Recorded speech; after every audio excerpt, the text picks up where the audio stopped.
दोस्तों अभी मेरे एक व्यूअर्स का ये सवाल था कि सर मैं हिंदू हूं और मैंने शादी को जारी रखने की बहुत कोशिश करी, लेकिन झगड़ों से तंग आ चुका हूं और अब मैंने खुद को नुकसान पहुंचाने के बजाय अलग होने का फैसला लिया है दोस्तों। और क्योंकि मेरी पत्नी आपसी सहमति से तलाक के लिए तैयार नहीं, अब या तो मुझे अपनी जिंदगी को खत्म करने की जरूरत होगी या फिर समाधान की जरूरत होगी। दोस्तों जिंदगी को खत्म करना किसी भी तरीके का समाधान नहीं होता है दोस्तों। और अगर पत्नी भारत में तलाक देने के लिए तैयार नहीं है तो क्या करना चाहिए दोस्तों। जय हिंद, नमस्कार, मैं एडवोकेट आशीष मिश्रा। लाइक कर दीजिएगा, शेयर कर दीजिएगा, सब्सक्राइब कर दीजिएगा ताकि ये इन्फॉर्मेशन और लोगों को ये कानूनी जानकारी मिल सके दोस्तों हिंदू उत्तराधिकार अधिनियम 1955 के तहत पति और पत्नी को आपसी सहमति से तलाक के लिए आवेदन करने का ऑप्शन मौजूद होता है दोस्तों। हालांकि अगर आपका जो पार्टनर है, लाइफ पार्टनर है, जीवन साथी आपसी सहमति से तलाक के लिए तैयार नहीं है तो ऐसे में हिंदू विवाह अधिनियम 1955 की धारा 13 के सबसेक्शन 1 के तहत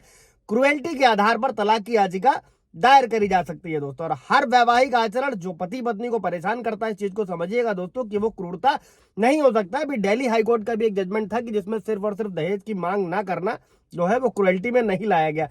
पूरा ब्रीफ वीडियो आप जाकर देख सकते हैं। अभी पति पत्नी के बीच में केवल चिड़चिड़ापन या झगड़ा क्रूरता नहीं होती दोस्तों। वैवाहिक जीवन में क्रूरता छोटी, बड़ी और स्पष्ट दोनों हो सकती है। ये हिंसक हो सकती है, अहिंसक हो सकती है, इसमें शब्द, हाव भाव दोनों शामिल हो सकते हैं दोस्तों। और तलाक याचिका में क्रूरता का जो रूप होता है, उसका जो आचरण होता है वो इतना गंभीर होना चाहिए कि वो साबित हो सके कि याचिका दायर करने वाले पति या पत्नी के लिए विवाह जारी रखना जो है वो वाजिब नहीं है, उचित नहीं है।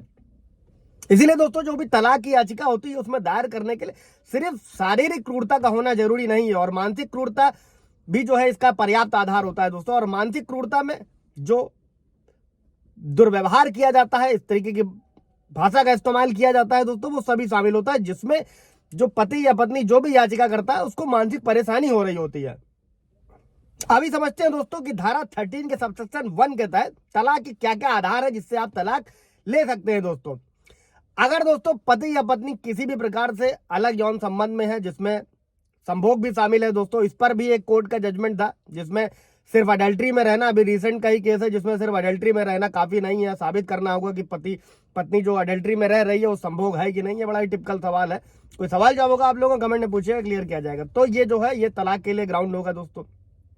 इसी के साथ में अगर कोई अपने पार्टनर को कम से कम 2 साल के लिए स्वेच्छा से छोड़ देता है, इस आधार पर तलाक लिया जा सकता है दोस्तों। इसमें एक चीज और समझिएगा कि जब भी आप अलग रह जो सेक्शन 9 की डिग्री ले ली, पत्नी फिर भी नहीं रहने, इस पर भी हाई कोर्ट सुप्रीम कोर्ट के जजमेंट है, इसके आधार पर लिया जा सकता है दोस्तों। इसी के साथ में तलाक के लिए क्या कर रहा हो दोस्तों, तलाक के लिए याचिका दायर करनी होती है। इसमें जो भी प्रतिवादी होता है वो फैमिली कोर्ट में पेश होता है, अपनी पक्ष रखता है और पक्षों को नोटिस या समन भेजने के बाद में कोर्ट को न्यायालय मतलब जो भी पक्षकार होते हैं उनको बुलाया जाता है। फिर याचिका का जवाब उस पक्ष द्वारा दिया जाता है जो याचिका में बताए जो भी आपके इंपॉर्टेंट पॉइंट्स होते हैं उन पर स्वीकार करेगा कोर्ट या स्वीकार करेगा, या जो भी दूसरा पक्ष है वो विरोध करना चाहता है। फिर इसके बाद दोनों ही पक्षों का जो है उसको परीक्षण किया जाता है कोर्ट द्वारा दोस्तों, और साक्ष्यों को, एविडेंसेस को, गवाहों को सुना जाता है। इसीलिए कहा जाता है कि जब जो आप लिख करते हैं, अभी मैंने एक रिसेंट वीडियो बनाया था कि सिर्फ कई बार देने से कि पत्नी अडल्ट्री में या आपके अगेंस्ट जाने वाला, आपको सबूत भी देने होंगे।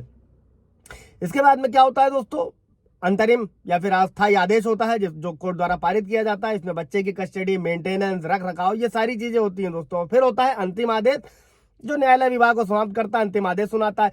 अब सवाल ये भी है कि लोगों का केस सालों साल चल रहा होता है, तो ऐसे में आप हाई कोर्ट में रिट लगा सकते हैं दोस्तों। उसकी हेल्प से आप कोर्ट को केस को अपने जल्द से जल्द निपटा सकते हैं। कोई सवाल जब होगा कमेंट में पूछिएगा दोस्तों। Thank you.